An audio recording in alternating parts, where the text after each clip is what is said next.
مسترګې غړو هر څه شي مثال ورکې موجود دی. ایوا نن د کومې وړې بیبي د شهادت شپه دی، وړه د حسین وړه بلبله، هغه حسین سره مینه دی، حسین لور سره مینه دی، خو د یو مینه عجیبه دی، پته نشته حسین ته پاته وه زمانه ورځ تر دې باندې کوم غمونه هرڅي،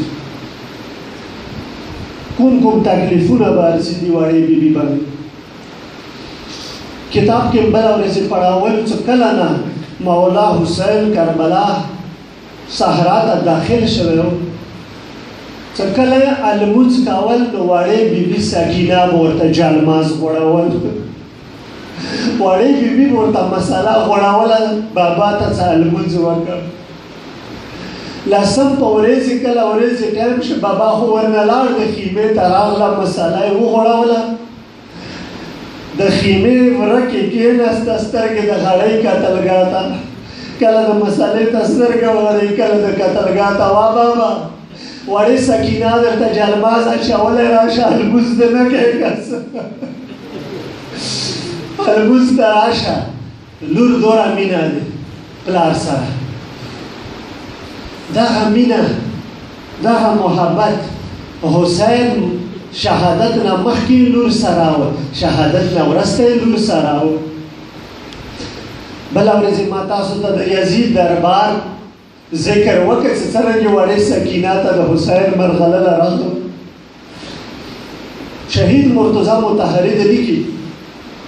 چې شام کې یوه مؤمنه وه، او مؤمنې به هرې میاشتې صدقه وبسته، بیا به یې چاته ورکوله. چې کله د سفر میاشتې اول تاریخ راغی، د هغه وخت و چې دغه کاروان خرابې کې زنداني و، نو د دې مؤمنې میړه راغی، میړی راغی دي مؤمنې ته یې چې وا مؤمنې هرې میاشتې د ته صدقه وباسې، یې چې او ته د خپلې مرضي څه چاته ورکې او ورته یې دې میاشتې ته کومه صدقه وباسې، هغه صدقه ما ته راکړه. یې چې ولې؟ یې چې هغه زه یوه ځای ته وړم، زه صدقه ورکوم. ورته یې هغه چېرته وړې؟ ورته یې چې خرابې مخ ته یوه وړه وړکي ناسته. مؤمنه ورته یې چې ځم درسه بیا څه تا ته څنګه پته ولګېده چې هغه صدقې حقداره ده؟ یې چې خرابې مخ ته یوه وړه وړکي ناسته دی، جامې یې ډېرې زړې دي. بله څه ناحقه دی، بله ناحقه یې دا یې چې لمن یې سوې دی. فریاد وکړه مظلومه حسینه، لمنه یې سوې دی، زه هغې ته صدقه ورکوم، ما ته پاته یې څه ډېره حقداره ده. الله اکبر. مؤمنه ورته یې څه ځم درسه څم څوک صدقه ورکوم. یې چې کله خرابې ته راغلو ولي کړو، بیا بې وړه خوله ټیټه کړه، وړو شنډو سه بېنامه څه یې زما ورله پوښتنه وکړه، وا بیبي تاسو د کوم ځای ولایو؟ هغه بربند ورته یې چې ما ته پته نشته، ما مشره ترور خرابې کې د هغې نه پوښتنه وکړه. الله اکبر. مؤمنه یې چې زه نه ورننوتم، غږ مې وکړ چې وا بیبي، وا مشره بیبي، تاسو کې مشره بیبي څوک دی؟ چې یوه بیبي راغله، یې د څه زه یم، څنګه خیر خو دی؟ ورته یې چې تاسو د کوم ځای یو؟ یې چې موږ د مدینې اوسېدونکي یو. مدینې اوسېدونکي یو؟ ښه ما د صدقه راوړې دی، ما ته پته ده چې تاسو ډېر زیات غمجن یو، تاسو حقدار یو او د صدقه واخله. بیبي ته ورته یې وا مؤمنې هر څوک وی موږ باندې صدقه حرامه دی، موږ د صدقه نه خلو. الله اکبر. دا خرابات څرنګه ځای دی عزادارو، دا خرابات داسې ځای دی چې ټوله ورځ ورباندې مې راسترګې ځلېږي، ټوله شپه ورباندې پرخ ورېږي. دا اهل بیتو ورکې یو کال تېر کړ، وړې بیبي ورکې ډېر زیات زړه تانګ و. کله مې ترور ته یلو ترورې مو به دغسې نه کله خلاصېږو کله مې ورور ته یلو د ما بیماره وروره مو دغسې نه کله خلاصېږو وروره ما خو دغسې کې ډېر زیات زړه تانګ شوی دی بیمار امام دی څه اخري شپه ورځو کې وړه سکینه ما ته نزګیره شوه ما ته یې څه وروره یوه خبره درته کوم یې څه ما سوچ کول څه دا د ما ته کوم مصیبت بیانوي ما ورته ویلو چې هم وړې خورې څه دی یې څه ورو غوندې لستوڼی اوچات کړو الله اکبر د ظالم ګولیر تا کړو وروره اکسه د محمدانو باندې دمونه وکسه